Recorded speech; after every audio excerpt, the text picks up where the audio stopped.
The year is 1967, and inside a packed arena in Long Beach, California, the air is thick with sweat, pride, and the roar of the greatest karate minds in the world.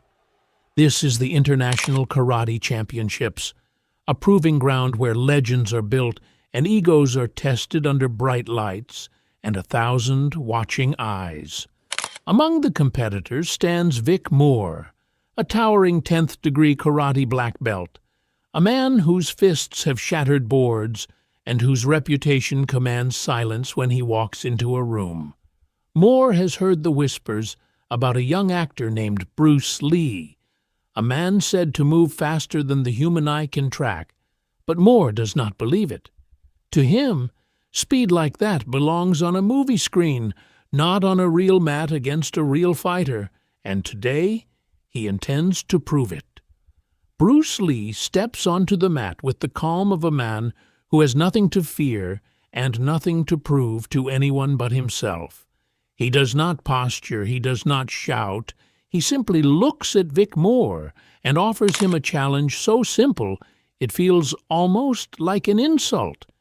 He tells Moore that he is going to throw a straight punch directly at his face, and all Moore has to do is block it. That is the entire test.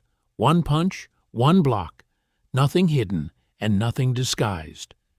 Vic Moore smiles, rolls his shoulders, and raises his guard with the confidence of a champion who has blocked 1,000 punches before, certain that this will be no different. What happens next becomes the stuff of martial arts legend.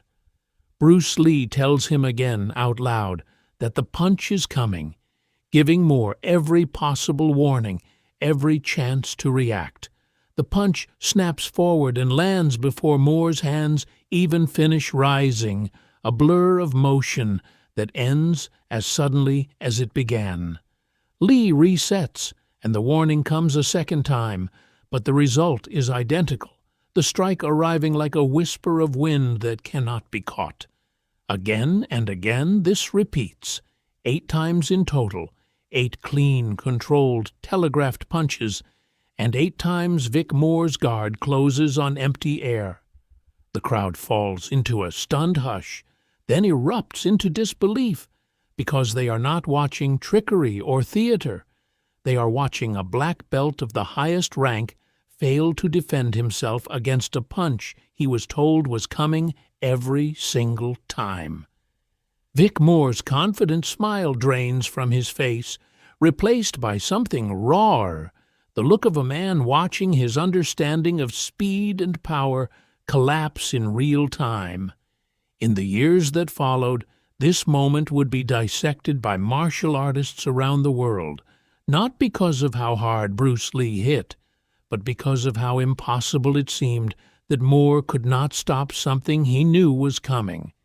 The answer lies not in muscle or reflex alone, but in the mind.